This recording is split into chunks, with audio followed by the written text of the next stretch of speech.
Hello, everybody. It is Steve, your friendly neighborhood lawn gnome. Welcome back to another video over here on That's Comical. And if you happen to be watching on a Wednesday, happy new comic book day. I am hoping that everybody has been off to a great 2023 start so far, but I am really excited for today because I think everyone in this room has been looking forward to discussing the best of the year that was. But more importantly, I think we're all more excited about the fact that the entire That's Comical full-time team is here tonight to discuss it. So I'd like to welcome everybody. So I'm just going to go clockwise, I guess, from me. So April is here. April, our graphics guru. How are you doing? Oh, it's great to be back on screen. It's been a while. I'm glad to have you here. Shay, our manga queen, is here. How you doing, Shay? I am good. A little jet lagged from my trip, but otherwise I'm really good. Hope it was a great trip, though. My sister from another mister is here. Cammie, great to see you. Hi, good to be back and nice to see all these faces again. I'm so excited for 23, guys. And of course, to cap it all off, the self-proclaimed loser with volume, Andy is here. How are you, sir? Hey, I'm doing good. Happy to be here. All right, so of course, we're going to be going through our top picks of 2022. As far as I'm concerned, I personally don't really agree with what a lot of people were saying in regards to the world of comics on the surface, but I will definitely agree with people were saying about manga on the surface because they are kicking comic book butt. So I am still very excited to see what our manga and anime experts have to say in regards to their own personal picks. But we're going to be basically going through our top three. We're going to go around the room, have a good discussion, throw a couple of nice little quips and jokes here and there. And before we all get into our number one picks, we will definitely go into our honorable mentions. And I wouldn't be surprised if that is where most of the geeking out is done, because when you really can't rank those specific things you really wanted to, you still want to promote the living hell out of them because you want to tell people they are just as good as your actual top three picks. I'm assuming that we are all agreement in that. Okay. I forgot we were doing honorable mentions. Wasn't it you that actually asked if we were doing that? Yeah. I was just trying to decipher if we're doing like top 5 or top 3. So I don't remember talking about honorable mentions, but I'm good with that. That's fine. Yeah.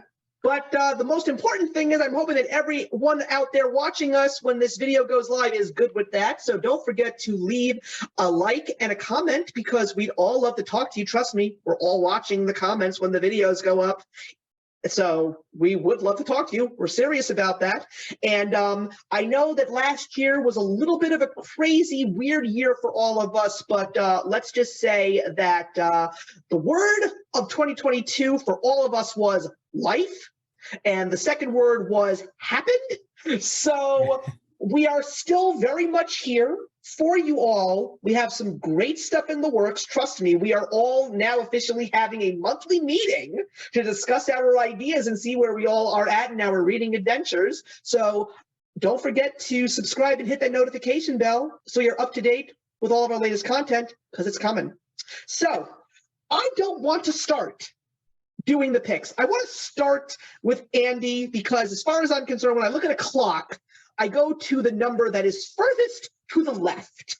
So, Andy, I'd like you to get the ball rolling and tell us what your third in your top three picks of 2022 was. So I'm going to give you a little preview when I tell you what my third is. The way I thought about this year is I ended up picking, including my honorable mentions. They're actually all limited series or mini series. That with one exception, they all began in 2021, but wrapped up really, really strong in 2022. So I realized we were on the call kind of checking in, touching base before this. So this one was already said. So my number 3 is May's book. And that shouldn't be a surprise. I feel like we've talked about this one a little bit on the channel already. We'll probably talk about it more. I don't have a ton to say about it because I don't want to spoil it, but I do think this is really worth everybody's time.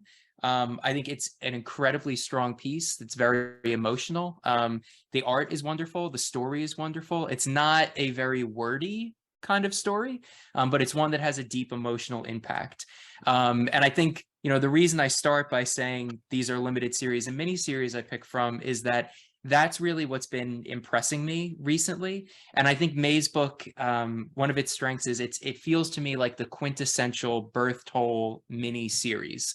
It had a story to tell. It came in, it did what it needed to do, and it didn't overstay its welcome.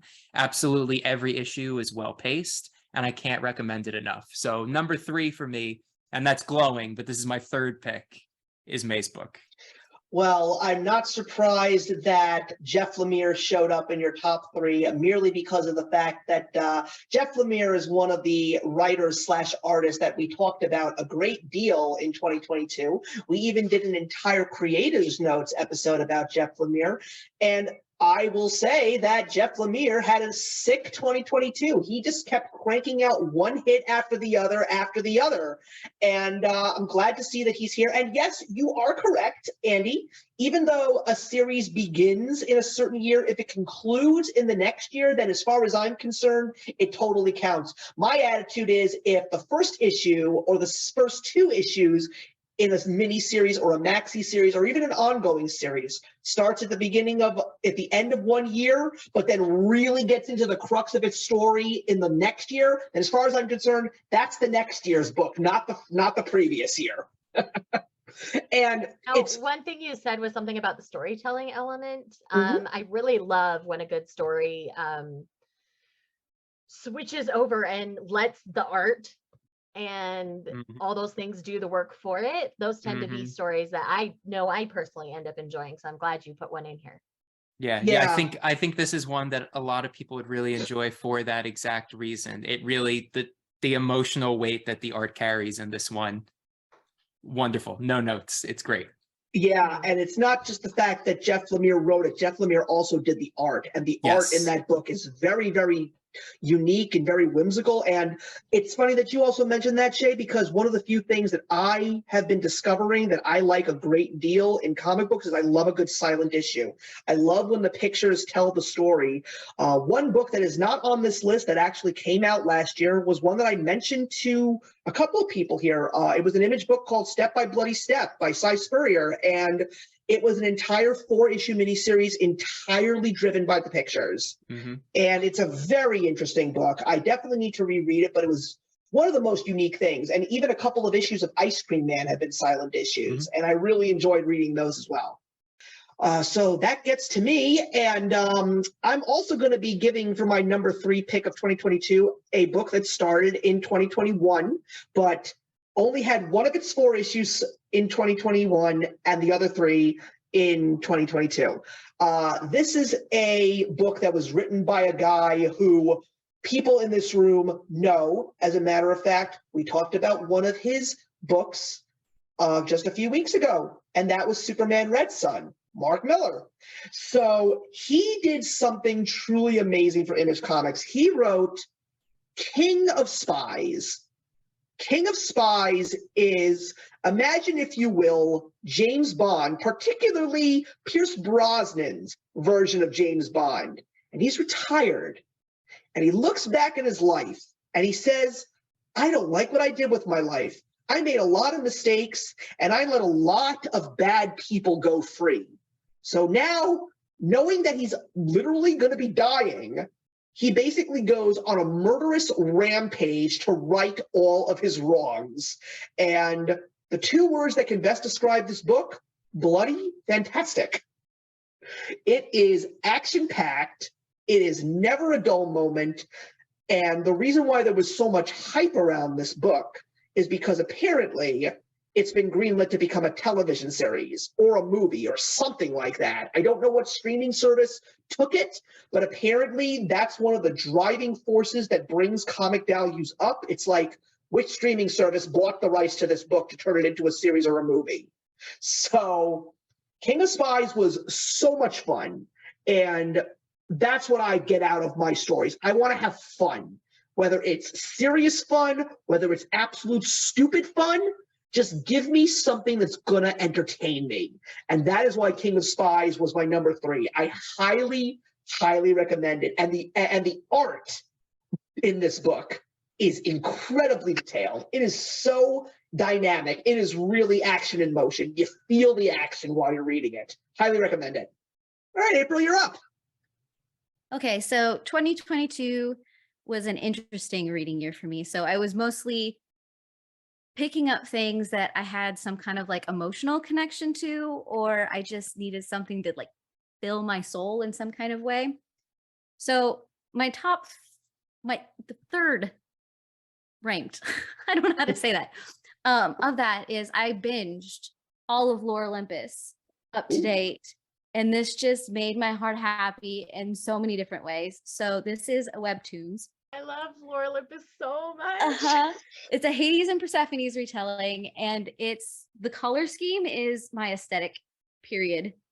It's pink and it's blue, and it's just got all of the mythology in it, and I love it, and it made me happy. So this was right up there for me, at least.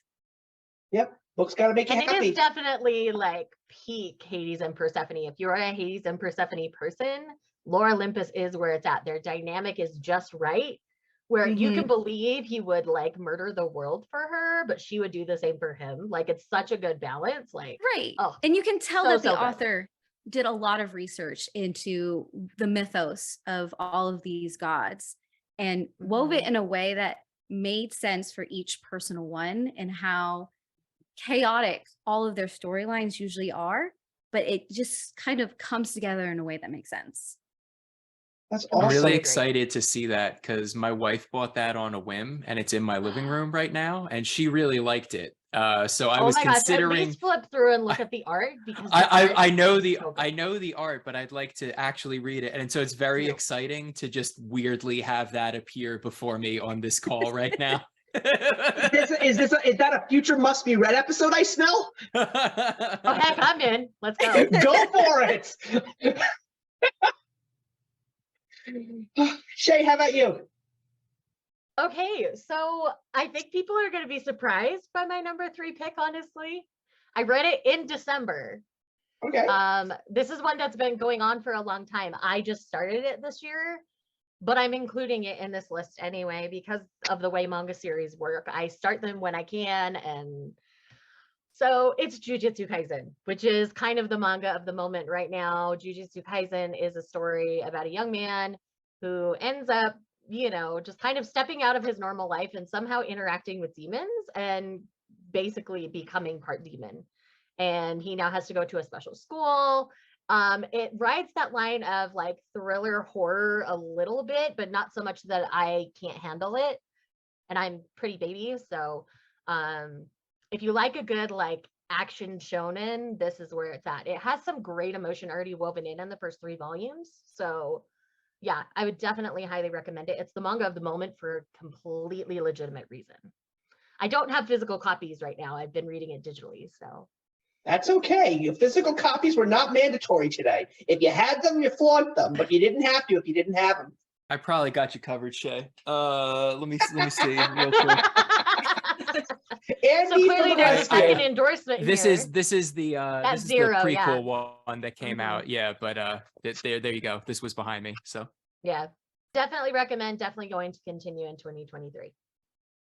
All right. So before I press record and we got started here, shots were fired across the bow by our friend Cami over here, saying that I apparently like to predict what she's classifying as her top 3, but I'm just letting you know, Cami, I had no intentions, but I'm just excited because it's not just the picks that you share, but you're the one that's always got the story to tell, and I always love the stories. So I'm here for story time, Cami. What is your number 3? Now I'm a little nervous because I honestly think this one is going to mesh with you because I have a feeling we're going to see this one on your list. And this one I thought was going to rank a lot higher until I really started diving into all my holds that I had and they started coming in for 22. So this fell a little bit on the bottom of the totem pole, but that does not mean it is last. It is still fun, and that is Jurassic League. I absolutely loved this limited series. I don't know what drew me in first. I don't know if it was dinosaurs or Jurassic League. I don't know, but I stayed for the whole party and I had such a great time with this. This was fun. This beautiful illustrations, and the storyline was just so much. I mean, you laughed and you were engaged the whole time. I really hope Steve does have this one on his list, because he and I did banter quite a bit about this limited series a few times in 22. If you are a fan of dinosaurs, you know, if you love superheroes, if you just love the idea and the concept of them meshing together, this series is definitely for you. I had so much fun. I have not shut up about this series. And again, I really wanted to rank it higher, but then so much more came out that was so much more Cammy. Not that this doesn't scream me by any means. I mean, like I said, everything about this mashup is me. But I had a really hard time placing it higher because of other things that I read in 22. But this was so much fun. I highly recommend it. And I can't wait to talk about it in greater detail, because I really don't feel that we've given this series the love that it deserves. You know, it's really funny. A lot of people heard that this was coming out, and everybody thought that it was the biggest joke until they saw who was writing it. So basically, Daniel Warren Johnson is the writer. So if there's one thing you need to know about this specific guy, he has fun. And if you really want a fun comic, you read it. I first discovered him with a mini series of Beta Ray Bill in Marvel. And it was just so fantastic because it didn't take itself too seriously. It had so many great moments, and the art that he always uses is so unique. So I just basically say to people, it doesn't matter what the comic book is. Even if it's a character you don't like I will say this. I'm not saying that I hate this character, but if Daniel Warren Johnson wrote a Squirrel Girl miniseries, I will buy it and I will read it and I would probably love it. So yeah, Daniel Warren Johnson, if you hear that name, just know that the word F-U-N is followed. I'm wondering if that's actually another one of his names that he doesn't use, because if anything, he should change his name to Daniel Warren Fun Johnson. That's all I'm going to say. Anyway, we're back to Andy now. We're up to number 2. That was a great first round, everybody. Great choices. So my pick for number 2, going to be another limited mini series, right? This one was, half of it was in 2021. The back half of it was in 2022. My sense is people don't love this as much as I do. But for me, this was a total home run and I loved it. So I'm picking Batman 89 as my number 2. So this is a really, really cool read. It continues kind of the mythos of the Tim Burton Batman movies. So it goes back to that vein and kind of explores what could have been done with those characters had there been another shot at it with a third film. I absolutely love it. It's a ton of fun. You can really kind of hear the script writing from the original films in it. There's this really common thread that's drawn between it. And people say about comics all the time that they feel very cinematic or that there's something movie-like about it, but I don't mean to be trite when I say it. This really does feel cinematic. It was conceived with that in mind, and it pulls it off. So this is my number 2 for 2022. I absolutely loved this book. I'm so excited he added that, because honestly, that would have been on my list had I had the whole series. That did not come into my radar until late November, and I jumped on the late bandwagon, and so I got later issues. And I'm still looking for number 1 and 2 in order to be able to catch up. I went ahead and read them anyways, because when I read the synopsis and the premise of the series, I was so flippin' excited. I was like, oh my God, this is so me. I need to read this right now. It is so fantastic. So if I had the whole thing read, I probably would have put that on my list. And I think that is one that needs to be talked about more also. So good. So good. I think the trade just came out too, because those first issues are really hard to find now. I know that. You're right about that. So if people just want to read it, It's a great one to just pick up the trade collection. You get the entire series right there. Enjoy it. I can't recommend it enough. So I'm really so now that you showed me that, Andy, now I've got a burning question because you didn't talk about that comic with me at all, but you also read Superman 1978. Yeah, so I liked that too.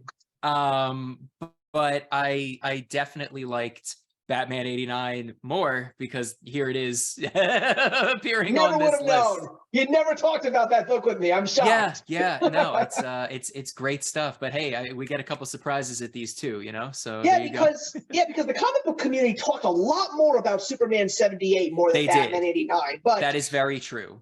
That one similarly matches the tone of the classic Superman films. yeah, But for me, as people who have watched the channel would know, as a big Batman fan and a big Tim Burton fan, this like checked every box for me. It was the kind of thing I never expected to see, but it really felt made for me, and I'm glad there are other people who are enjoying it as well. okay, so for my number 2, Kemi, you were not wrong. Jurassic League. I had so much fun with this comic. How much fun did I have with this comic? When I read issue number 2 and saw that the dinosaur version of Wonder Woman rode an invisible pterodactyl, I rose out of my seat and clapped for no one. That's the nerdiest moment that I ever experienced with nobody around, because I was like, that is one of the most brilliant things I ever saw. And I was That like, really just legitimately sounds like they had so much fun putting it together. it was like, I'm not kidding, Shay. I watched so many big names in the comic book community on YouTube, and they saw Jurassic League. They were like, oh, dear God, DC has officially lost their minds. But then they say, written by Daniel Warren Johnson, they're like, I retract my previous statement, because everyone who knew that this book was coming out and got their hands on it loved it, because it was just fun. You don't need to know anything about any of the DC characters. You don't. All you need to know is that Superman's a brontosaurus, Batman's a T-Rex, Joker's a velociraptor, and Wonder Woman is a triceratops. And That's such a pitch. Like, what? and How can you let's, pitch a like, better story than DC that? meets the Land Before Time is exactly what that sounds like. and all I'm going to say is let the wackiness ensue, because I will say, when you get to the final issue and you are sad that it's ending, that says a lot, because Well, that's a sign of a good series. You never want a good series to end, even though it's the right time for it. and you don't understand, this was not the only crazy idea that DC has been doing with their characters. 2 other things that they did this year was they did DC Mech, where they basically turned all the DC heroes into anime mechas, but that didn't hit many people. But another really good one that a lot of people are reading right now is Dark Knights of Steel by Tom Taylor, where he's taken the DC characters and threw them into a Game of Thrones-like scenario. Oh, gosh. And that is really a great. I've been reading it. It's a 12-issue miniseries, and it's still not done, but it's been really interesting to see how they've taken like a medieval lore story and just interwoven the DC characters that they've done. I mean, I love the fact that Harley Quinn is the castle minstrel. It makes so much sense, and it's hilarious. But Jurassic League is just fun. Daniel Warren Johnson is one of my favorite writers, and every single time I find out that he's making something new, I have to check it out. But the funny thing is, even though he does have fun, he has made grown men cry. There was another series that came out recently called Superman Red and Blue, which was a miniseries praising Superman with various people in the comic book world writing and drawing Superman's short stories. And issue number 5 was where Daniel Warren Johnson wrote his. And it's the story about how Jonathan Kent, Clark's father, thinks of Superman as his son. It's a father-son story. And it's so heartwarming and so touching. It was beautiful. But then when you get something like this, you just say, like, it's You know, I know that there are some people in this room that don't read as many comics as me, but Shay, I would recommend this to you if you just want to if you want to laugh and if you want to just have a great time. I'm pretty sure that there's going to be a bind-up of Jurassic League. And like I said, it's fun. I had a great time. I want more. Don't know if I'll get it, but for now, I'll just praise these 6 issues from the rooftops. Good deal. It's funny because it was before you and I started talking about this series. You knew I was going to love it because, you know, hello, Justice League, Jurassic Park, come on, you know, it's a must win for me. But I let my comic book, the store owner, pick a lot of things for me. You know, she'll just kind of randomly take my taste and interest. And when she set that on the counter, I was like, what fresh hell is this? Jurassic League. I said, what kind of reader do you take me for? And I said, wait, dinosaurs meets Justice League? I'll take it. The whole damn series. Just sign me up. Andy, did you pick up any issues? I can't remember. I do. I have them digital. They're not on my list, but I did love it. So yeah, I'm kind of echoing this, but they're not in my 3. Oh God, it's just. But Cammie, I agree with you. I think we really should do a must-be-read episode about that book. I don't know when. I think it deserves the praise. It really does, and I think that was. And that's really the thing. I think sometimes you need to kind of step outside your comfort zone when it comes to comics and really just expand and explore things, because I think that, you know, oftentimes we get kind of wrapped up in the silliness that a cover could be. But if you really give the writing, I mean, if the writing is there's some things that, you know, I've had high hopes for, and then I'll get into the writing and the writing is just not there. And even though the artwork is gorgeous and I want to love it, I just can't. There's a series I'm reading right now that I'm struggling with because I love the writer, I love the artwork, but the storyline is god awful boring. I'm like, come on, can I see some damn action, please? And it's unfortunate because I was really looking forward to the series. I'll talk about it when we're talking about things that we don't like. But that said, that didn't happen. Huh? I had no intention to do that, but Cammie, if you want to rant and rave, I will welcome you for half more. You know, I don't, and you know who stuck this in my head? The author Cameron Chaney. He doesn't really highlight things that he doesn't like, and I understand, and I do the same. I don't think I do it as intentionally as he does, but I don't think that it's right to kind of, you know, nitpick at somebody's work, because there is somebody out there that legitimately will love it. You know, just because it's not for me doesn't mean it's not for someone. So I think, though, as a reader, we owe it to whatever audience we've adapted to and collected, you know, over the years, to be honest with the people that do watch us, though, and say, you know what, not everything is a win, and here's why it wasn't a win for me. And I don't think it's a bad thing as a reviewer to negatively talk about something, as long as you're not just bashing it, you know. Say all the reasons it's not working. Say all the reasons it wasn't exemplary. You know, like for me, like I'm saying with this particular series, I was waiting for this. I was excited about it, but it's really just fallen short in one area, the writing. And it's really weird because I love this author naturally. You know, he's not always a win for me, but he's a win more than he's a miss.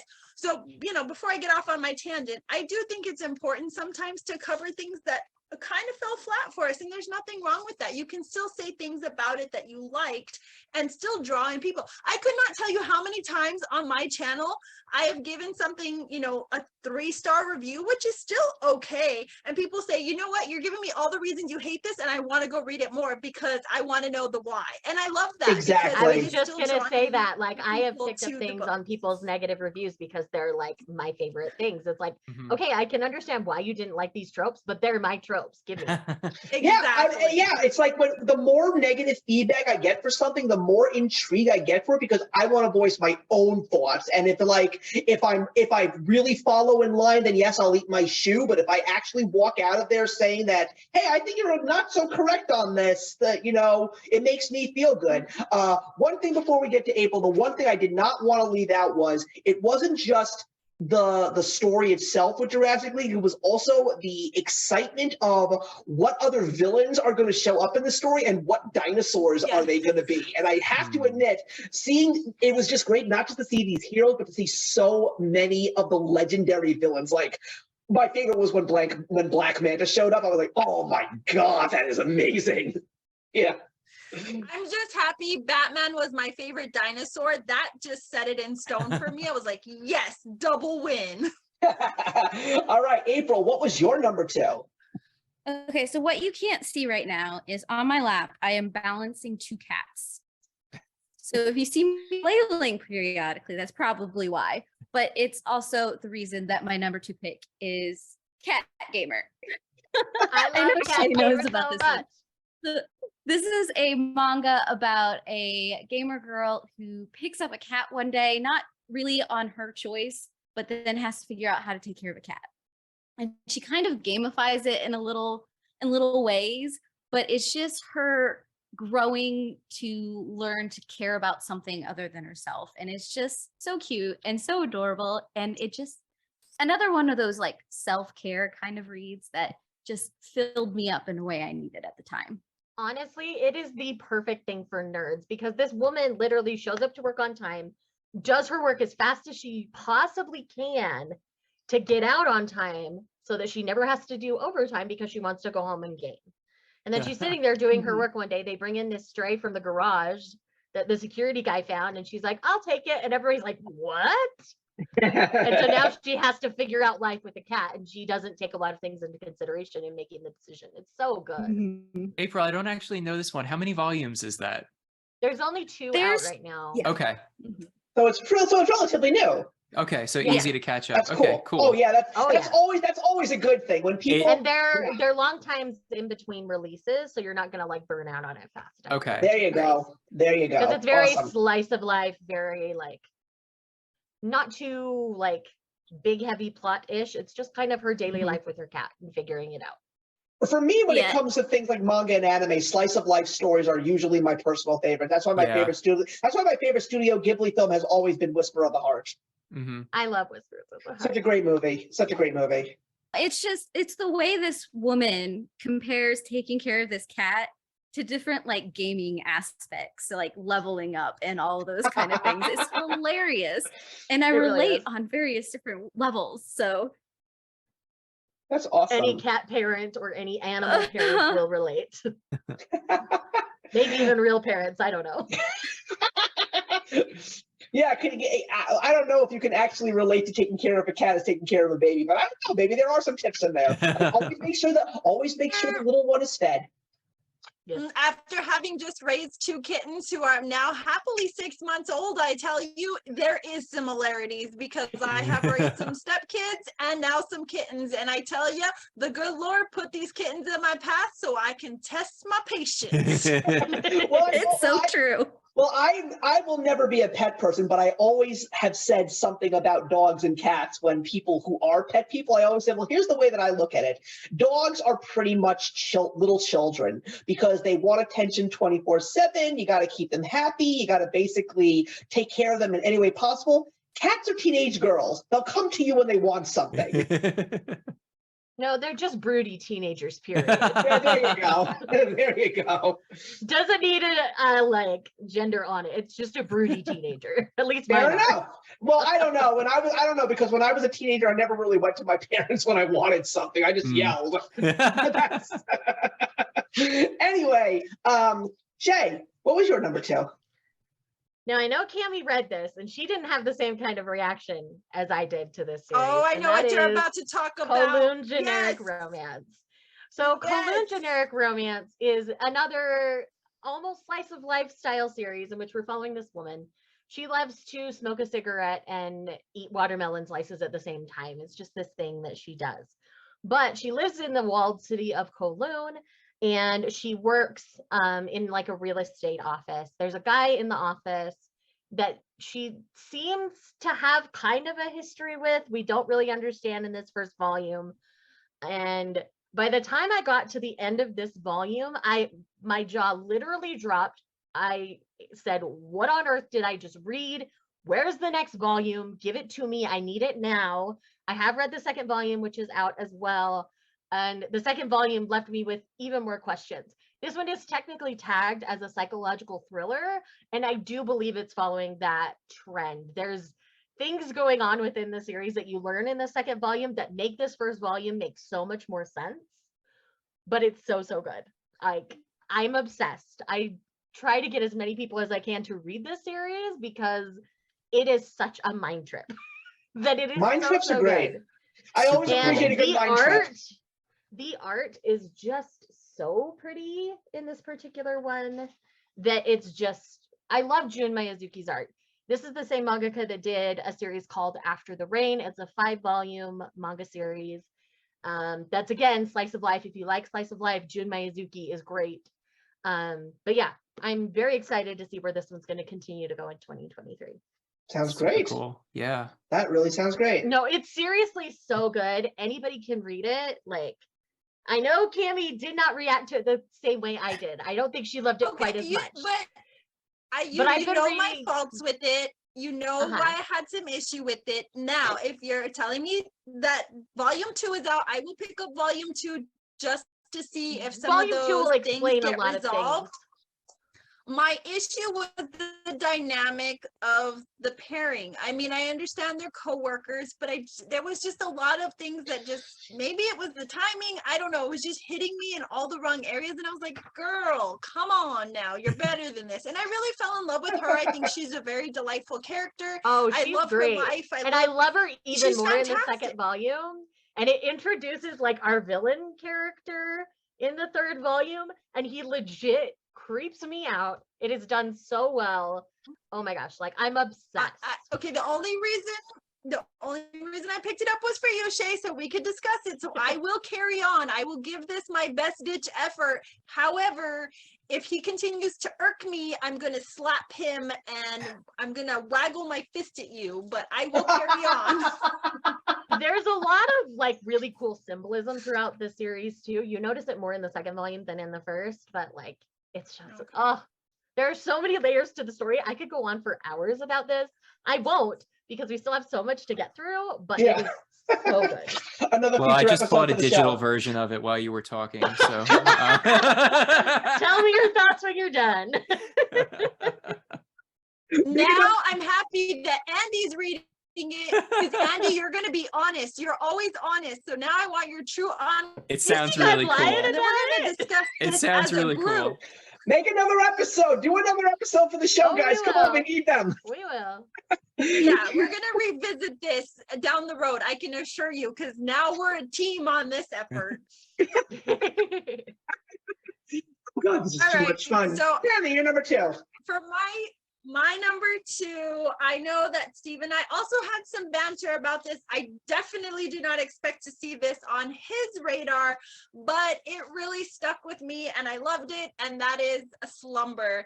So I got this first initially digitally and I fell in love with the first one. This is the first volume here and I had to finish it. I do agree with you, Steve, that the ending did not pack the punch that I wanted, but I think it left it just eerie and dark enough that I kind of hope maybe someone will pick it up again along the way. I know that this 6-volume series was supposed to be it, and it really could end here, but it's perfect. I mean, it gave me all of the right eerie feelings without being too dark and too creepy. And sometimes, you know, as much of a horror lover as I am, I don't always want it to be dark. And this is really colorful, you know, my lighting in here is daylight lighting, so that was one of the strongest things. That had a gorgeous color palette. I will not deny the fact that the color palette on that was absolutely gorgeous because it had all these pinks and greens and purples and blues. It was wacky. You're right. You're right. Total rainbow. It's so beautiful. So beautiful. I mean, every single page is just, and like I said, my daylight lighting is not doing this any kind of justice. And the creatures are just, they're creepy enough, you know, the eyes and just what they evolve into and all of this. It's just enough like eerie creepiness to kind of be unsettling for you, but not if you're not a horror fan. And that's what I think is so great about this, is that if you are a little apprehensive about reading horror, this would be a really good one for you to read because it's creepy in all the right ways, but it won't give you nightmares, which is hilarious because it's about dreams. Yeah, so it's basically about a detective that goes into people's minds and kills their nightmares. Yes, I'm sorry, guys. I suck at giving synopsis on anything. I just go into all my favorite things. I cannot sell a toothbrush to a dentist, but I will tell you that this series is really fantastic. And where I fail, Steve will pick up, because this is why we're on the same team, because he knows that I am a potato when I talk about comic books. I cannot tell you much about them except why I love them or did not love them. But this, yeah, so she's a detective. She is hired to kind of go in and figure out who the Death Eater is. And it kind of takes you through a 6-volume series of who that is and who she is and why she was chosen. So it's really incredible. So if you are not that much into horror, but you really, you know, enjoy an occasional creepy or eeriness, I think you can handle this without being so overwhelmed that it will give you nightmares. Yeah, I don't think the book would necessarily give you nightmares. I mean, I found a lot of humor in that book. But the funny thing is, Cammie, that was actually one of the most trashed books of the year by the comic book community. But I gave it a shot, and I personally had fun. Well, and it was a fun read. It's unfortunate because I think a lot of areas for that, it did kind of fall short in the writing department. I think that there were kind of just really, you know, there were lulls in it. It's not that I wasn't enjoying it, but I did find that there were some of the series numbers that I was kind of dragging on a little bit, you know, that I had to kind of force myself through it. But I'm glad I did. Yeah. And the ending wasn't horrible. It just wasn't spectacular either. But I liked it enough to say, okay, this was good. Yeah, I won't disagree with you. I mean, honestly, if that was going to be an ongoing series, I probably would not have gone past the first story arc, but that's just me. But yeah, I'm glad I gave it a shot. You know, I'm glad that I found a little bit of good in it when everybody else was saying it stunk. I agree with you. The color palette looked like a bag of Skittles threw up all over itself, but in all the right ways. And it had some really interesting, surreal imagery, which I kind of found really, really funny. And the jokes, to me, didn't seem forced. They were on point. But again, it wasn't the best read that I had. That's all that I can say. But yeah, I'm glad I read it too. I'm glad that I found it. I'm glad that I suggested it to you because I knew it was stuff that you eat up with a spoon and then some. So I just said if I didn't recommend this to Cammie, I would be really feeling sorry for myself. I'm very happy that you put it on my radar. The thing is, I gotta stop recommending Cammie things because I swear to God, before you know it, I'm gonna find out that she's putting another mortgage on her house. You know, I can't keep having her waste all her money. I feel horrible about that. So every single time. Oh my gosh. But every single time there's a new comic or a new Funko Pop or something, I always tell Cammie because she's the only person that I know, well, Andy to a certain degree too, but you know, I know that I have to share. I have to share because I want other people to see what it is that I am finding joy in.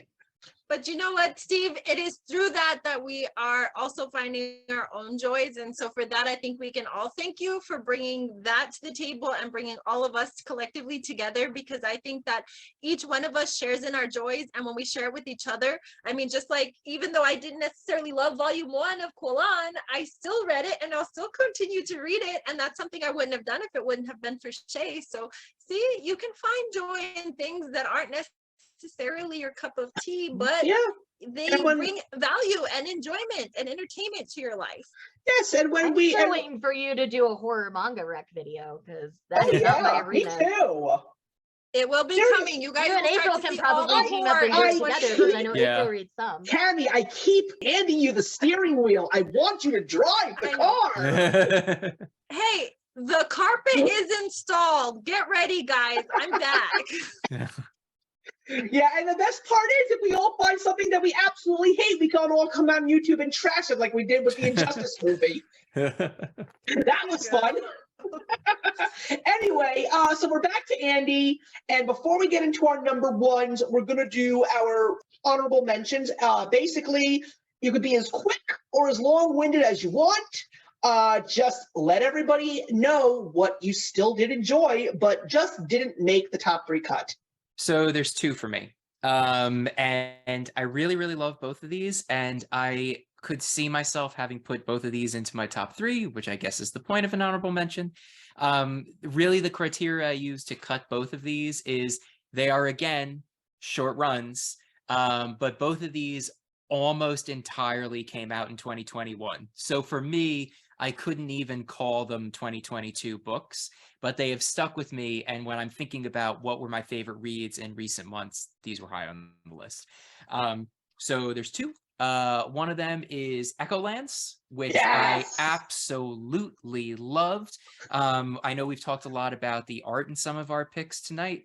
And this is high up there for that. This, as you'll see, the way I'm holding it up, if anyone's not familiar with Echolands, this is a landscape printed book. It's really unique. I love really the concept wonderful. of a landscape printed comic. It's like, great. It just seems It's so good. So great. And they know they knew that people were going to be really into it for the art. They've also released the pencil editions of everyone. They call them the raw editions of each issue, so you can really kind of engage with the line work and the art that's going on that level as well. There's some details that really come out when you look at it that way.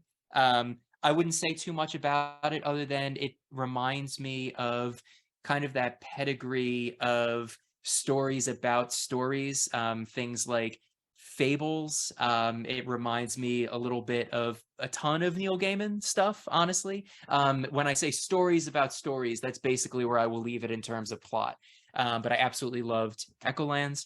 And then the other one that really pains me to put on my honorable mention, because I probably would have put this as my number one for 2021 had I been on that one just off of issue 2 alone, is Robin and Batman. Yes. Which is absolutely phenomenal. But 1 and 2 came out in 2021 and 3 came out at the very beginning of 2022. So I could not put it in the same breath, but this is my chance to hold it up and say that it is one of the greatest Robin stories I've ever read, particularly issue 2. And again, issue 2 having been come out in 2021, it was an easy way for me to cut it. But this miniseries definitely still qualifies as an honorable mention for me. And that is the second time that Jeff Lemire has been mentioned today. Yeah. And I would have definitely talked about Echolands when we were talking about the best of 2021, but there was one little problem. I didn't know how, because I couldn't describe this book even if you paid me. All I know is that I would say that it was awesome and you should read it. It's story about stories. That's all I got, and it doesn't really do it justice, because there are books that really do that. And this one, it's more the spirit of it. But I will tell you, it's an adventure. It's a fantasy. I really geek out trying to look at all the background details. And really, it's one of those things that every single page you want to pore over for a very long time. This is a labor of love. It's exactly what it wanted to be. So yeah, just not enough of it came out this year, but it sure... And the most important thing is it's not done. Yeah. We still have 6 more issues that we're waiting for. Yes, so I'm talking about the collection that's the volume 1 that exists. Yeah, but theoretically, it's amazing. We're going to be getting more of this story.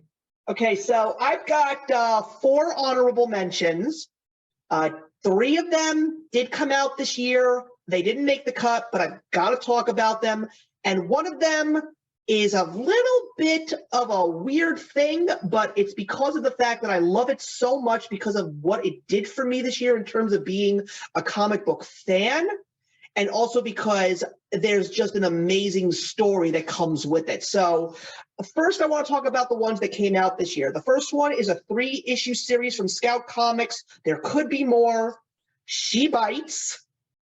This is basically the story of a 100 or more than 100-year-old vampire trapped in the body of a 9-year-old girl, and she hires a babysitter so she can just go have a night out on the town. This is Mean Girls meets Interview with a Vampire meets Weekend at Bernie's. It's crazy fun. That's why this book gave me belly laughs. If a book gives me belly laughs, that's good. And the best part about it is that the vampire girl is British, so you got a lot of British stuff in there too. So much fun. Highly recommend She Bites. I'm just excited vampires are having a moment. I'm more a vampire person than a zombie person. These things come in cycles, and I'm here for it. Give me all the vampires, please. Hell yeah. I'm glad you said that, Andy, because speaking of vampires, I've got that, and I've got Jeff Lemire back. Little Monsters. Little Monsters is such a great story. Jeff Lemire and Justin Nguyen, the two people that made your Robin and Batman book. This is, once again, Jeff Lemire firing on all cylinders. This book came out at the beginning of this year, and I have just been loving every bit of this story. It's so good. It's so deep. And I just love the fact that it involves children. The way that he writes these children is unbelievably creative and clever. I love it. The last honorable mention that I've got in regards to reads that came out in 2022, you want to just have a great time with some characters that you love. Batman, Superman, World's Finest by Mark Waid. This is everything you love about Superman and Batman in their glory days, because a lot of people don't have the greatest things to say about Superman and Batman right now. I'm not one of those people. But when I found out that Mark Waid was coming back to DC and he was writing a series about Batman and Superman, I had to read it. And I still remember when I went to the comic book store and I picked up the first issue, and the guy who runs the store says, "You want to know what I love about Mark Waid? He gets these characters because he has Superman smiling in this book." And I said, "Well, shouldn't Superman be smiling all the time?" And he's like, "Yes, he should." No, but the thing is, it's still going. I just read issue number 10. And my jaw hit the floor because of that last page. I don't want to give it away. All I know is that, Andy, I know you're interested in reading it. Cammie, I think you're interested in reading it too. Issue number 10 blew my mind. Nice. So the last thing that I want to talk about, again, the only reason why I can't really call this a pick because it didn't start in 2022, Andy probably already guessed what I'm talking about, but I got to talk about Miracle Man.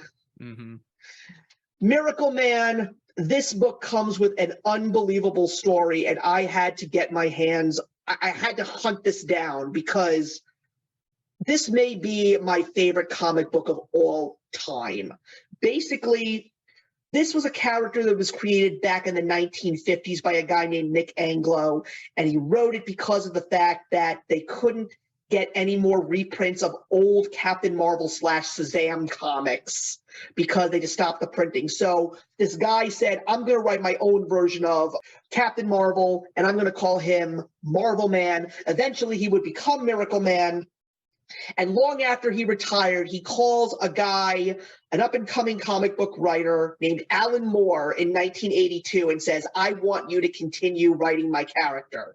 So Alan Moore wrote a series of serials in a comic book called Warrior, and he basically turned it into the deconstruction of a superhero story. This is Alan Moore before Watchmen, before V for Vendetta, before all of his work that a lot of people know and love.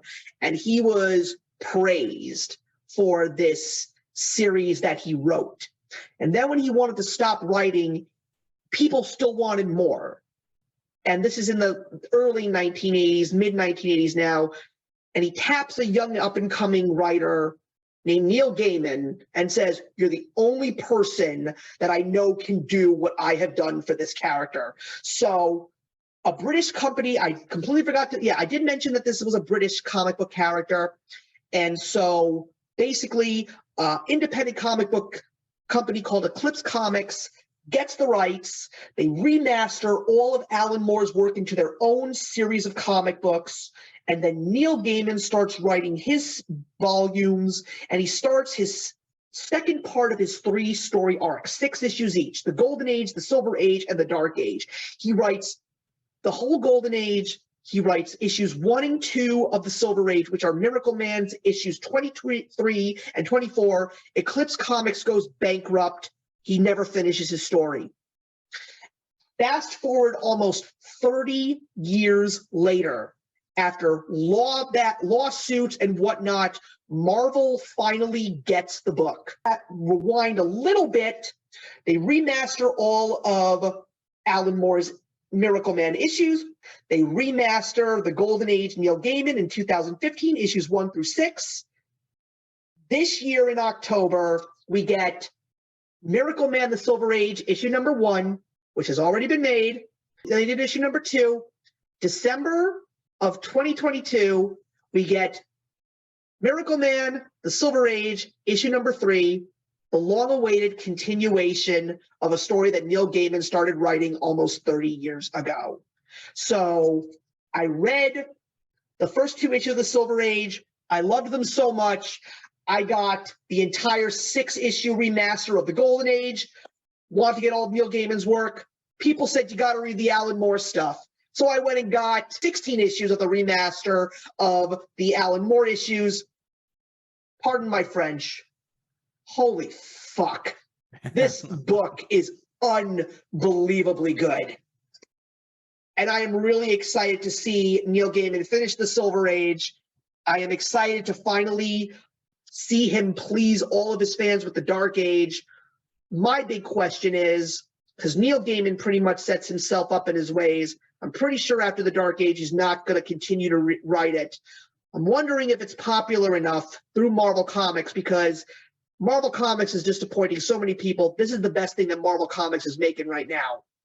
And the fact that they got Neil Gaiman and his artist, Mark Buckingham, to come back and finish this is unbelievable, too. I just wonder who would be able to write it next. I don't know if people in the room would agree, but this, to me, seems like something that Brandon Sanderson can write.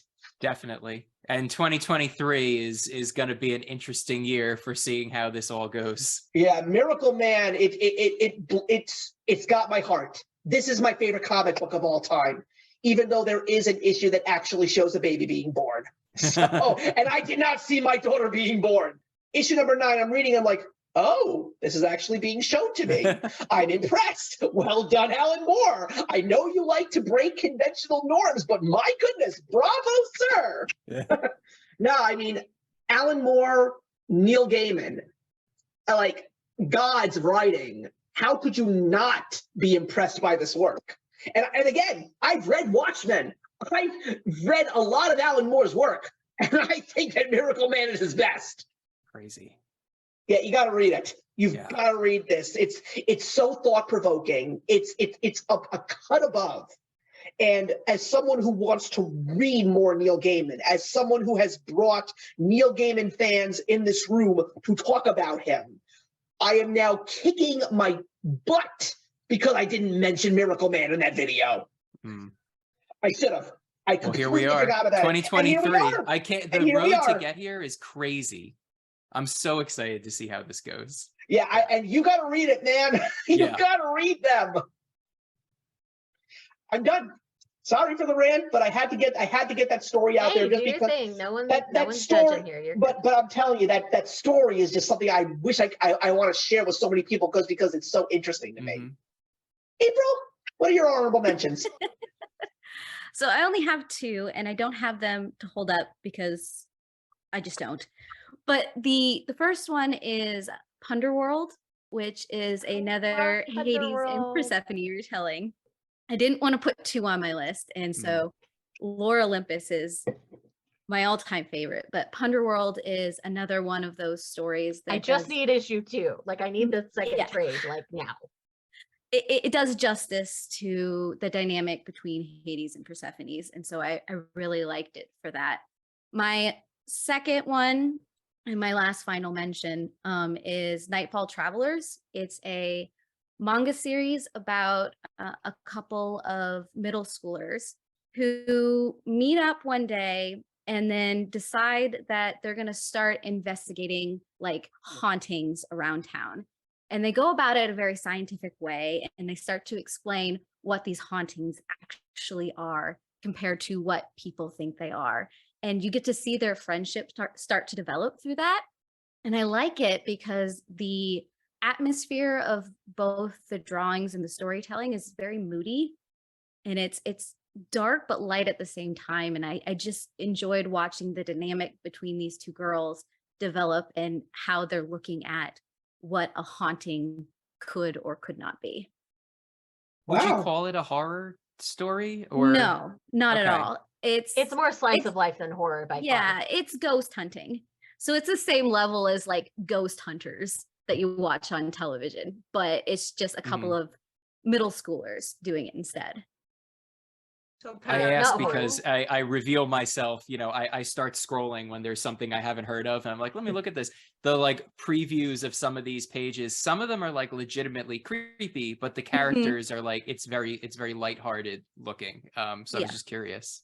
Mhm. I actually found out that ghost hunting is actually a thing. People actually do that stuff. Oh yeah, there's like tours out here in Utah where people will like go to haunted places Yeah. and do it. Yeah, And we just talked about Jujutsu Kaisen, so. Yeah, I was Yeah, just I was just doing another show. I was just doing my episode of Old and the New and the Awesome on my channel last night, and my friend who's doing the show with me along with Cammie, even though unfortunately Cammie had other things that had to be taken care of yesterday. Gina's going ghost hunting, and so all I said to her was, "Okay, have a great time. Don't cross the streams." Yeah, that's actually something that is on my and my husband's bucket list, is to Have fun travel with across that. the country and stay at a Sick. bunch of haunted locations. I actually, back in 2005, I actually did a Salem, Massachusetts ghost tour. That was That's cool. wow. The most Just like haunted, creepy place I've ever been is the Manchester Fieldhouse, I think. Mm. It was the house that the woman whose husband Yes. the Winchester. Winchester, that's the one. Mansion. That's what Winchester, it is. yeah. In San Jose, California, because legitimately, like, there was a seance room in there. Like, the place is legit creepy. They won't even let you go in the basement because it's so creepy. Like, you pay Yeah, extra to go to the basement. I highly recommend if you ever have the opportunity to go But just no, do a seriously, tour. that place is legit haunted. It is so creepy. And she had arthritis, so the stairs are only like this tall. And so you wind up a bunch of different little stairs, but it's more like a ramp, but it's not actually a ramp. And there's like Wow. staircases to nowhere. Mhm. Behind a door, it's brick. Like, it's super creepy, but it's legit cool. I would highly recommend if you ever have the opportunity to check out Salem, Massachusetts. Just don't go on Halloween because apparently it's a madhouse there on Halloween. Oh, I can believe that. That Yeah. makes But sense. no, it's not just the whole concept of what happened in Salem. It's just the opportunity to see like these old houses that are still standing today. It's just Mhm. beautiful to see history truly come alive. Mm. Mm-hmm. Yeah. Anyway, Shay, what are some of your honorable mentions? Okay, so I took some time to think and I picked 4. That's awesome. So if I was doing a 4 and 5, that's going to be these next 2. And then I have 2 others that I just think the group would appreciate. So that Sounds great. Okay, first up, Run on Your New Legs. Look at this cover. I don't have to tell you much else about this series. Essentially, we're following a teenage boy who has an injured, I can't remember, I think it's a car accident where he loses the ability to use his leg and he's an amputee. And so now he uses a prosthetic leg. But he was a soccer like prodigy essentially. So now he can't play soccer and that bums him out super bad. And one day he's in the train station, some lady gets her purse stolen and he takes off on his normal prosthetic, his walking prosthetic, to chase down this purse snatcher. And a kid on the track team sees him and he's like, "You should be doing track, you're amazing." And it just happens that in the station there's a guy who makes prosthetic legs for runners specifically that saw him run on his prosthetic. Wow. And so he offers to design him sports prosthetics. Cool. So that he can get back into sports and stuff. And that's kind of the journey here. We do have a little bit of suicide ideation and very strong depression here. And all the things that are associated with being an amputee, there's medical visits, things like that. So I do like to put the triggers out there because people who deal with this could be triggered. But this series is brilliant. I think it handles the mental aspect of a physical disability in a way that helps people understand it better so that they can more easily understand when they see someone struggling. Like today on my plane, there was a guy with a prosthetic. And I just made sure that, I tried to kind of be near enough to him, but like keep other people away so that he had room to move and stuff like. And that's like things that manga and comics can do that people forget about. And it's amazing. Wow. But yes, true. highly recommend this series. Wow. There are currently 3 volumes out and it's only going to be a 5-volume series. So there's only 2 more to come. So I may talk about it next year once it's finished. I don't know. It might make the list next year. We'll see how it ends. But We'll see how it I goes. really Wow. enjoyed it so far. The next one here is the queer title that stole my heart this year, and that is I Think Our Son is Gay. So in this series, we're following the perspective of a mother who's starting to see signs in her teenage son that he may be gay. He's not really hung around with girls too much, but he seems to be very overly excited when one of his male classmates comes over.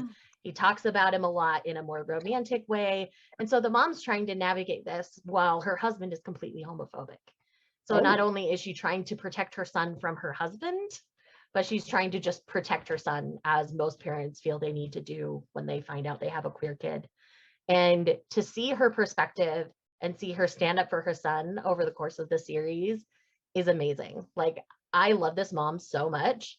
This is the kind of mom I would want to be if I had a queer kid, period, end of story. Like, she's just over here in the corner watching her son be himself. This is his friend that he's got the big old crush on, and it's just amazing. It's done in such a slow slice of life, understandable way. And like at one point the friend gets a girlfriend, and so he's super bummed about it, and the mom's trying to be like, well, what do I do? What do I say? How do I handle this? And it's just amazing. Like, this is one of the best pieces of queer manga out there right now, in my opinion, because this is the last perspective. We never get the perspective of the parents starting to figure it out. That's true. And so it's a really unique take on a queer story. And I'm just really, really happy that this is happening. This is the person who wrote this. It's based on their own experiences with their family. And it's just amazing. It's so, so good. Like, it just, every time I read a volume, I'm laughing, I'm crying, and I'm feeling everything. Like, this is so, so good. And I feel like it flies under the radar way too much. Like, more people should be reading this one. And super like just like basic question. How many volumes are there right now? The question that I always need to ask. 4. Okay. And this is why let me check my updates and I can tell you how many are out in Japan. This is why I keep saying that manga is winning over American comics and just American storytelling in general, because why is it that people here on this side just don't think of stories like this? I mean, that's a really great idea in regards to a story in the LGBTQ world, like a parent wondering, you know? Because I'm also really impressed that that's getting published in Japan. I feel like sometimes 4 volumes and ongoing, so it's current with Japan, so it's going to be long between releases, but you can catch up. Yeah, because there's only 4. They read really quickly. The publisher on these is Square Enix. Square Enix is like, they're getting so many good series, because they've got one of my other favorites. It's not on this list, but I'm going to briefly mention it. That's Apothecary Diaries. It's based more on Chinese lore than Japanese lore, but it's all about the inner politics of like the inner palace. So it's like the harem wives and all of the politics inside the most inner sanctum of the palace. And it's amazing. And it's so good. Y'all should read it. But that's not on this list today. But yes. So I Think Our Son is Gay by Okura, 4 volumes, ongoing in Japan. So we will get more. This next one, based on other things on people's lists, I think they will greatly appreciate. And it's one that I really had a great time reading this year, and that is Dinosaur Sanctuary. This is Jurassic Park in Japan, y'all. Like, it's so good. It's literally a zoo-style story with dinosaurs. Oh, nice. The Triceratops is my favorite. I love everything about this. There's only 1 volume out in Japan, right? Or out here right now. I don't know how many are in Japan. But it gives you all the nerdy facts. Like, there's big, long pages of text that give you all the nerdy facts about whatever dinosaur they're currently talking about and all those kind of things. This one takes me a bit longer to read because it is a little bit denser, but it is still so, so fun. If you're a Jurassic Park fan at all, read Dinosaur Sanctuary. You'll enjoy it. Nice. And that's all I really have to say about that one, because I don't want to spoil like the contents inside. And then the last one on my honorable mention list, it's strictly for the art, because not everybody's going to appreciate the story in this one, which is why it's on my honorable mentions. And that is Wand Dance. Okay. Wand Dance is the dancing manga of my dreams, essentially. This is about a teenage boy and contemporary dance. Essentially, he sees one of his classmates dancing out in the schoolyard one day. That is the panel that sold me on this series. Oh, wow. Very, very nice. Right? That's beautiful. Absolutely stunning in this series. The way that movement is portrayed is amazing. And the use of black and white in the panels can be so powerful. I mean, That to is very flesh him true. out so much. And it's just done in such an amazing way. I love everything about this. And like, it does such a good job of showing like movement as they're doing the dance panels in little subtle ways that it's something that's flying under the radar right now. And I think it deserves a lot more love. But again, it's a dance story. Dance stories aren't going to be for everybody. But this is essentially about a teenage boy who's shy coming out of his shell through dance. And it speaks to my soul. I have cried multiple times reading this series. It's just a series I really love and enjoy about a kid learning to empower themselves through something creative. And the fact that it's dance just makes my dancer heart from my younger years very happy.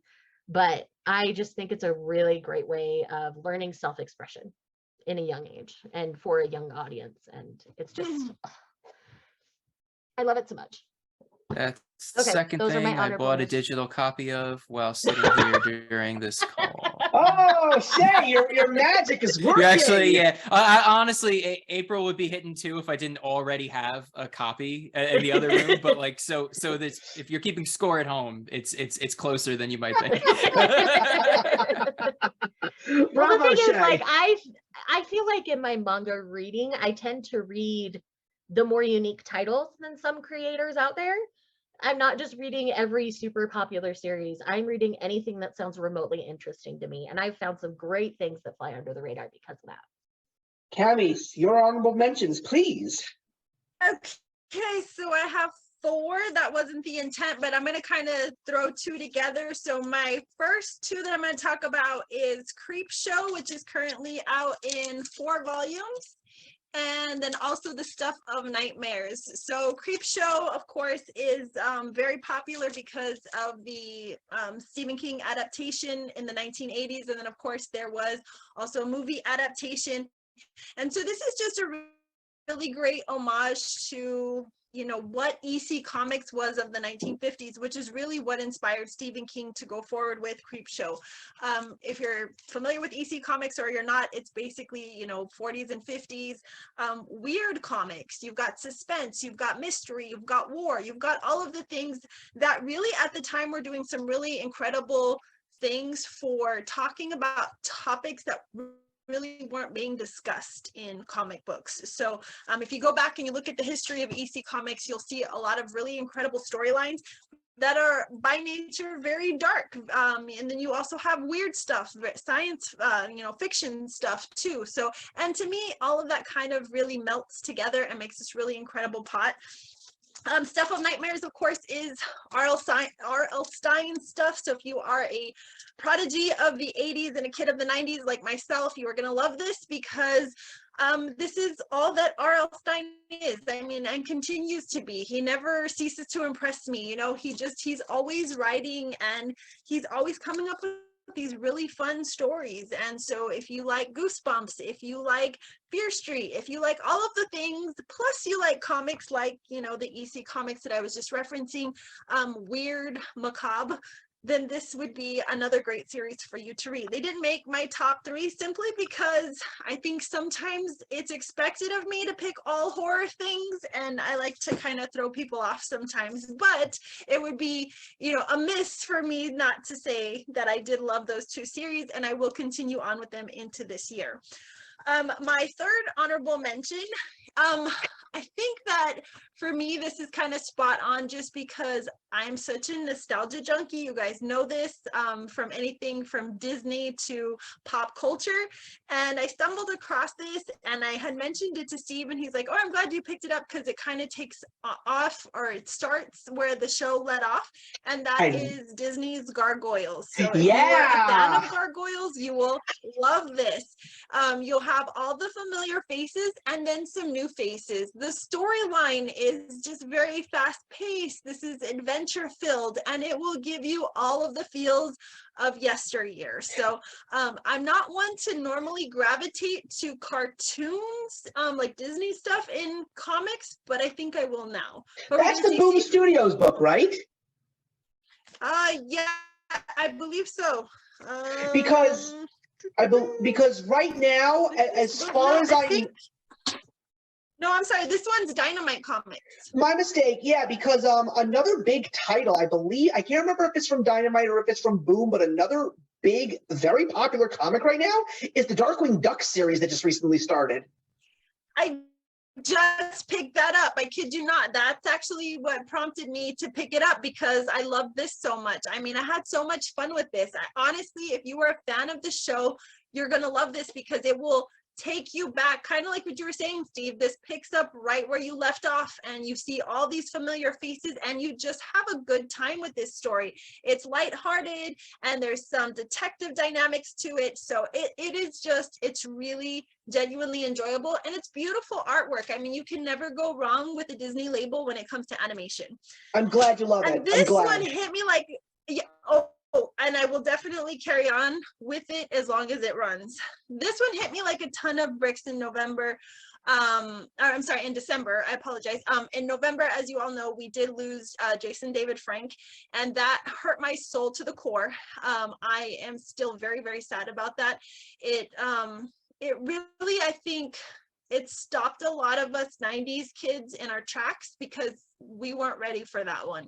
And when it did, it kind of set me on this, I mean, not that I've ever really stopped, but it really set me looking back on the years of Mighty Morphin Power Rangers. And just a few months prior, I had purchased the whole series. So when I saw this, it kind of combined two of my favorite things and hit me at the right moment. I think I know what you're talking about. I'm super happy that this is more than I ever expected it to be. And this is the Mighty Morphin Power Rangers and Teenage Mutant Ninja Turtles 2.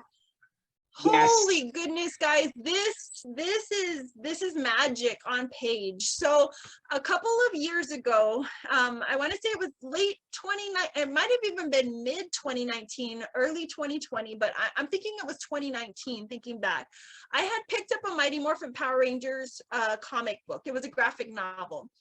I was so disappointed because I am a prodigy of the original series. And so when I opened up those pages, I guess I was kind of just expecting to read what I watched. And that didn't happen. It was so modernized. There were characters in there that I didn't know who they were. And it's probably, you know, my own fault because I didn't carry on with the series as an adult. I stopped at season 3. And then, of course, the Mighty Morphin Power Rangers movie, which we were ironically talking about offline just before we started this. But this is everything a 90s kid wants and more. So you have your original Power Rangers team taking on the suits, taking on the roles, and they have teamed up with the Teenage Mutant Ninja Turtles to take on the villains of both worlds. So Rita Repulsa is at it again. She has kidnapped Casey Jones, and Casey Jones, do I dare say it? Do I say it? Do I say what happens? I mean, I don't want to spoil it for anybody, but it's so exciting. Well, my big question is, because I have all 3 series of the DC and IDW Batman TMNT, is this as good? Because those books are dynamite. Better. Really? Better.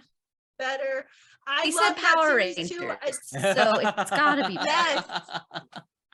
Yes.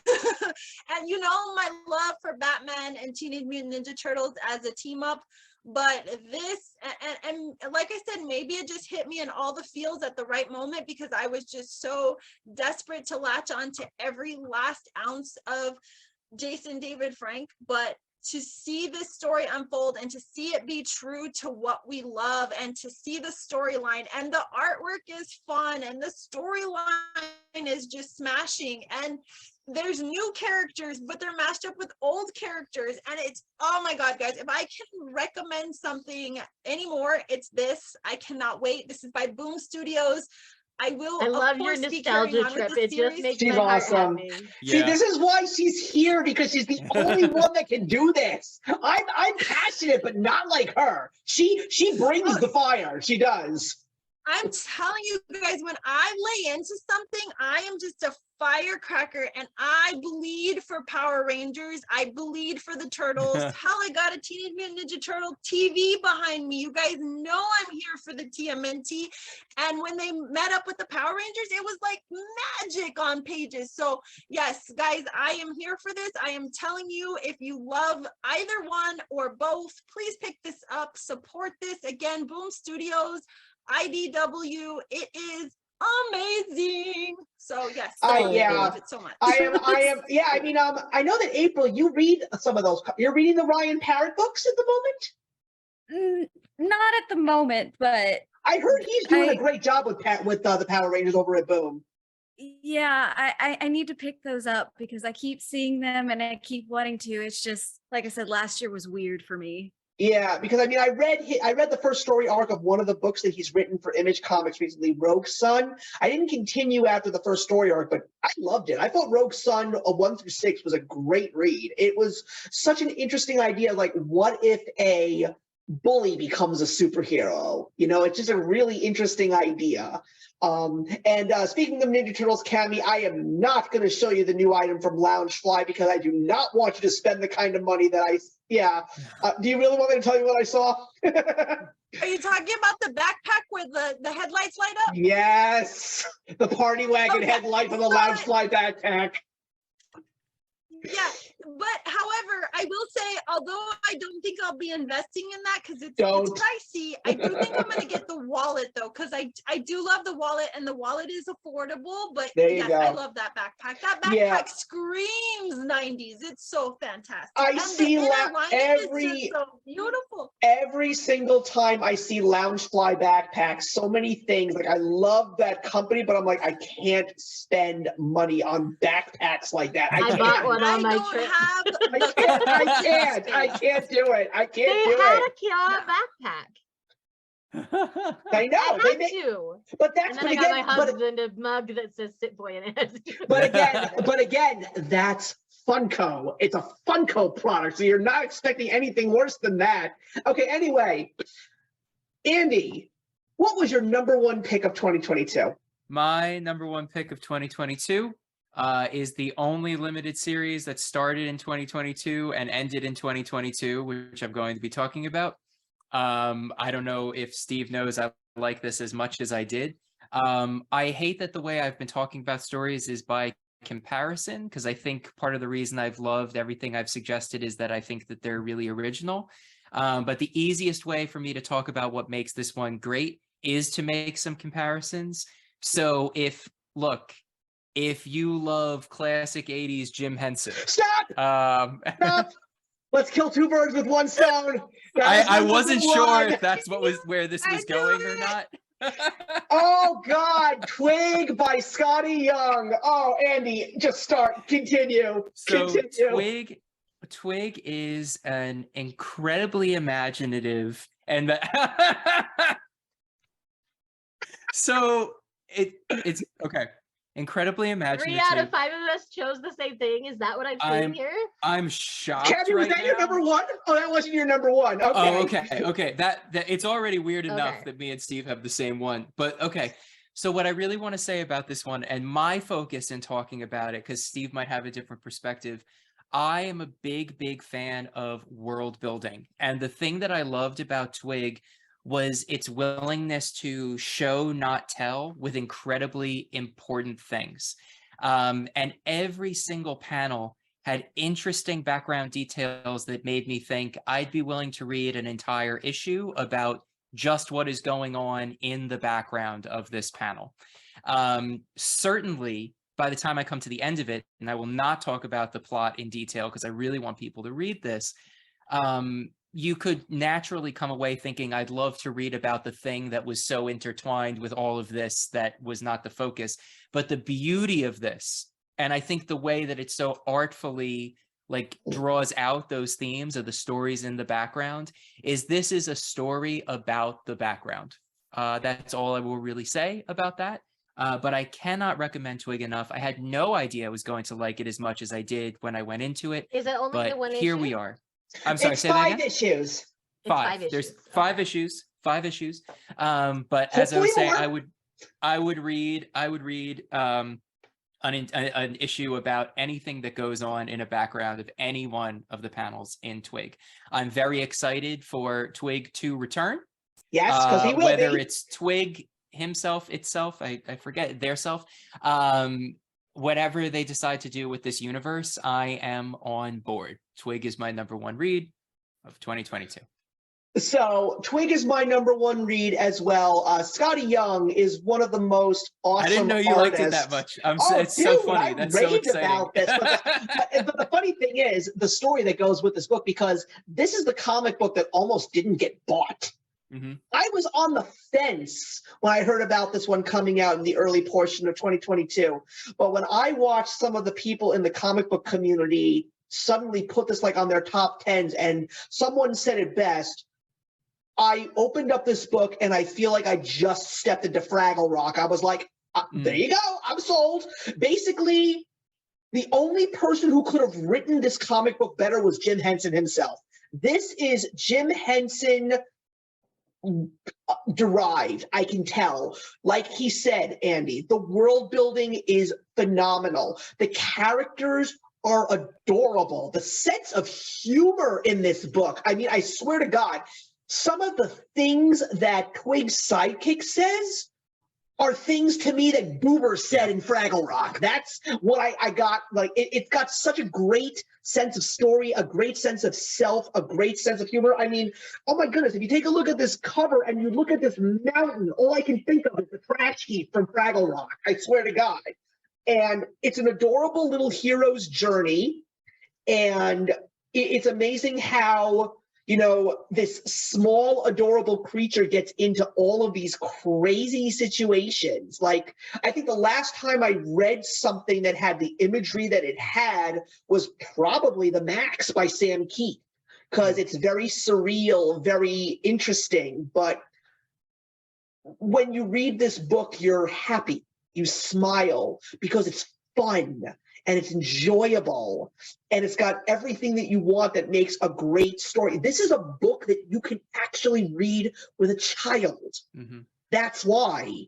And that says a lot. And even Scotty Young, he doesn't draw this because he's more known for his art, and his art is very reminiscent of Bill Watterson's Calvin and Hobbes comic strip. But Kyle Schramm did an amazing job drawing this book and giving us this world. And like I said, like, this was another one of those books. When I got to the 5th issue, I didn't want it to end because I loved this story. I loved this world, only to get to the last page and it says, right out of an MCU film, Twig will return. I was so excited. I just hope that it doesn't take Scotty Young too long to bring Twig back to our lives, because I recommend this comic to anybody. I want to talk about this comic in greater detail on a must-be-read episode, but I want everybody in this room. I added it to my recommendations list for the year. So, seriously. And I know that April is a big Jim Henson fan as well. So along with a book like Labyrinth, which is also, to me, like May's book, which is very Labyrinth-esque. That's why I accidentally stumbled over there. I love that stuff because Jim Henson is one of my idols. So anything that reminds me of Jim Henson and his genius is an A-OK in my book. And I just want to add, Steve, because we talk about clearly the pedigree is Jim Henson and the aesthetic is Jim Henson, and there are clear visual references. But I do want to say I don't think of this miniseries as a nostalgia trip. Absolutely not. This is not. People who are fans of that classic stuff will enjoy it, but this is not something that was made just to scratch a nostalgia itch. This is a fresh story. This is a modern story. And so while that's been happening far too often is we're all trying to just scratch that nostalgia itch. So I love that it gives homage to it, but it's truly its own. It is very much its own animal in every way possible. And it's an aesthetic, but there's more to it. Like, there definitely is, you still do get that nostalgia feel, and it only makes you want to get invested in the new rather than the old. Because you're absolutely right, Andy. Because, like, one of the pages that like got me going was when he walks to this mountain and this mountain creates a bridge by opening up its mouth, letting its tongue roll out between the big gap. I'm like, oh, that is so Jim Henson, but it's still its own But thing. it's its I own want to thing. read more of this. It's the pedigree, but it's Yeah. not just referential. The It's one thing that wonderful. makes me a little upset is the fact that a lot of people were talking about it when it was coming out, but a lot of people seem to forget about it at this point, which is why I really, really, really want to talk about this in greater detail in the show over here in 2023. At least, if we find out that the second volume is coming out, at least let's get the first volume out of the way. Let's get that Right. follow-up. All right, well, I'm done there. April. So it's funny that you mentioned Scotty Young. Oh, really? Oh, So I this heard is the about Me You this. Love in the Dark. And this one is disgusting. It is dark. It is creepy. It is messed up. And it is about a artist who buys a house. And there's more to this house than she probably ever wanted or needed or anticipated. And it messed me up in a good way. It left me wondering why the heck I picked this up. And I enjoyed it for that. So this right here, complete opposite of everything else I've mentioned so far. But this hit me in a darker level. That was another one of those books that like I saw coming out and I never gave it a chance because nobody talked about it. So I didn't know anything about it, but I'm glad that someone out there that I know at least actually went out there and found it and did very much enjoy it. So I'm very, very happy to hear that. And it looks very pretty. Shay? I was gonna say, as Andy stares at his phone, probably. Yeah, sorry. My my tail, you start to see like my arm muscles like doing this. I see them start to move, and he's like down here. I'm like, oh yeah, he's writing that one down. Okay, so this series finished in 2022.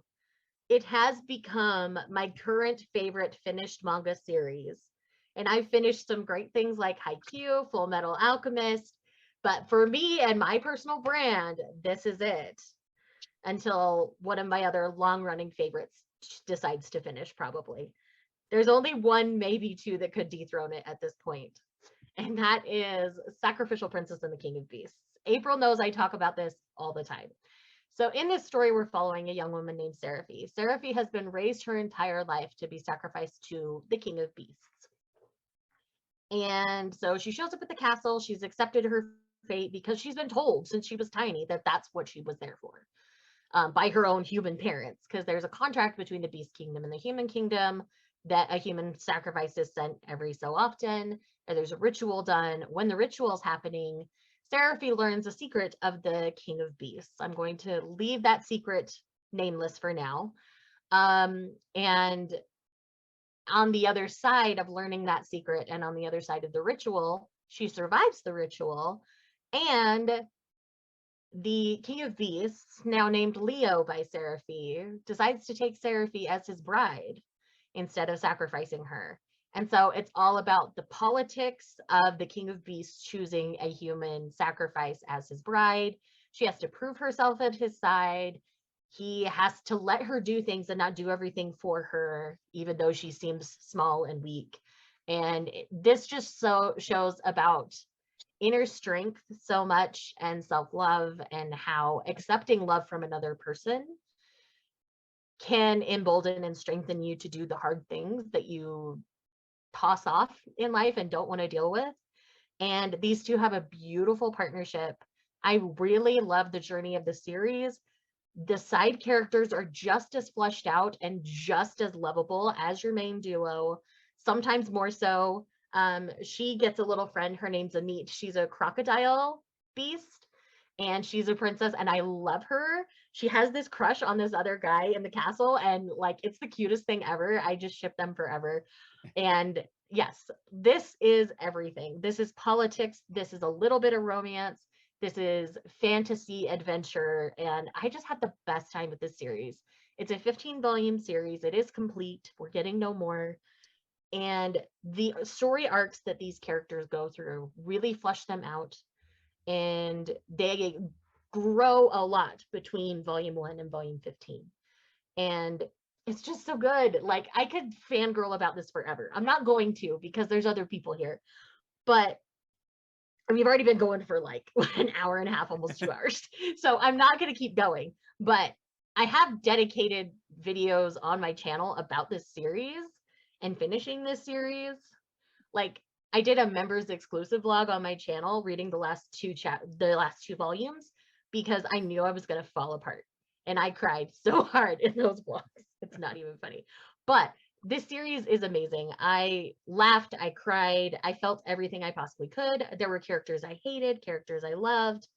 It gives you the whole entire gambit in this series, and it's one that really goes underrated, because a lot of people don't like that Seraphi was intended as a sacrifice / slave, and it doesn't stay that way. Like, these chains are not on her the rest of the series. So, like, a lot of people struggled with that in the first volume, but I promise it's not that. This is like Beauty and the Beast on steroids for me. It's amazing. And favorite completed manga series is some high praise. Uh-huh. Oof. And I did not say that lightly. Yeah. Cammy, take us home. All right, guys, I tried really hard to be, different and find something and steer away from my norm, but I'm sorry. This one had my heart from the get-go, and I loved it so much because, just like Shay just said, it's nostalgic, but it stands on its own 2 feet, and that is The Saturday Morning Adventures of the Teenage Mutant Ninja Turtles. So good. I am not surprised by the release. I tried to be different, you guys. I really did. I tried so hard, but this has my heart because it's so much fun. I heard it's amazing. It is so good, and what I love about it is because I'm still to this day reading modern day Teenage Mutant Ninja Turtle stories that are written by a gambit of writers, to include, of course, our originals, Laird and Eastman. However, there is something so beautiful about this because the turtles look just like we remember them debuting back in 1987, and it gives us all the feels of Saturday morning cartoons. Like, I'm literally kicking my feet like a toddler right now because it is so much fun. It really does stand alone, but it gives you so much of a nod to yesteryear. It's so colorful. It gives you just these little pops of everything that is, April O'Neil. I don't know what it is about Casey Jones right now, but there is like another Casey Jones story that kind of, we see him as a villain for a moment. That same thing happens in the TMNT Mighty Morphin Power Rangers. So nonetheless, I'm not spoiling it because it's fun and it's still standalone, but the artwork, you guys, the artwork is just everything. Oh my gosh, it's so colorful. I'm sorry, I'm geeking out here. I'm just, I love it. I love it. And there's video games, and there's pizza, and there's comic books, and we level up. Can it get any funner than this? Come on, guys. It's great. Yeah, they also say that that is actually one of the most popular comics right now, along with the G.I. Joe Saturday Morning Adventures. People are reading that one also. They love that. See, sometimes you just got to capture that nostalgia in a bottle. You really, really do. On it, and that's what the great thing, it does truly stand alone as its own work of art, but it will literally catapult you back to the late 80s, early 90s, and sitting in front of Saturday morning cartoons and just having not a care in the world and being so excited to see all your favorite characters grace the screen. So if you are, again, a fan of any of that, Saturday morning cartoons, Teenage Mutant Ninja Turtles, nostalgia, pop culture, pick this up, guys. It's super quick read, tons of fun, but if it does anything for you, it will make you smile. And to me, that's what I live for when it comes to comic books. I just want to have fun, and I just want to be taken back to a time when I didn't have a care in the world, when all I cared about was just being young, and I did not realize my entire adult life was going to be chasing my childhood. Here we are, you know? We all have Well- those moments. It's fine. Well, you know something, I definitely agree with what Robert Englund said in the Making Fun Funko Pop documentary, where he said he believed that the stigma of growing up no longer exists. And I believe that so much, because nobody grows. The truth of the matter is, if you listen to what the lingo is today in the world, nobody grows up anymore. You just adult. Did you ever realize that? Nobody says growing up anymore. We just say, I have to do some adulting now. So truthfully, are we all growing up in certain ways? No, not really, because what can I say? If you were born after like 1970, that's it. You don't, that doesn't exist anymore, because you were born into a world that fed on the imaginations of children. It's like I always say to people, we're almost everybody in this room is a product of the 80s. Is it just Andy that's not? I think so. Stop telling my secrets. Well, the rest of us, I guess, are just old fogies then. Yeah, but I always say to people, I'm so glad that I was a kid in the 80s rather than a teenager in the 80s, because the kids had the best stuff. We had the best cartoons. We had the best toys. I mean, you could take your 80s fashion and your Brat Pack And we had movies. Toys R Us. Yeah, you could take all of that stuff that you had as the teens and you could stuff it, because the best part about being a kid in the 80s is that when you came of age in the 90s, you had the grunge era, and that was awesome. So we won on both counts as far as I'm concerned.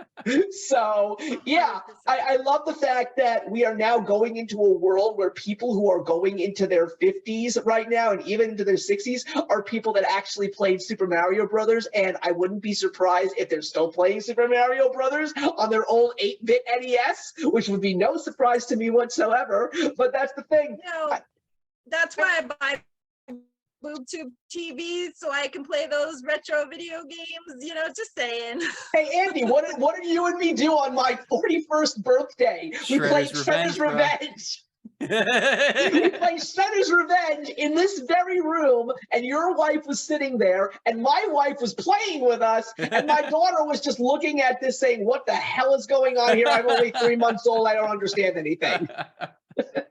Anyway, I think that is going to wrap up the best of 2022 over here on That's Comical on probably the highest of notes. Guys, it was great to actually get everybody to find some time to come together and do this again. I really want to do some more videos with everybody in this room. There's so many great ideas that were pitched here tonight. And I'm hoping that they take flight and go somewhere. Like I say, I am passing the steering wheel to every single one of you guys and take a turn to drive the car. I want you to do that. And I'm just glad that I have this incredible group of friends that I can just talk about all of this stuff with as often or as frequently as possible. And it's just great because we're sitting here and we're acting young at heart. And that's why we're never going to grow old. So everybody, yeah, so thank you very much for watching, everyone. I really hope that you all enjoyed. Do not touch that dial, because we will be back with a couple of really awesome videos in the weeks to come. Andy and I have something in the works. Cammie and I have something in the works. April and Shay, we've all got something in the works. I'm excited to work with each and every one of you, but I'm also really excited to see each and every one of you guys collab together as well. But in the meantime, everyone, we will all see you in the next one. Bye. Bye.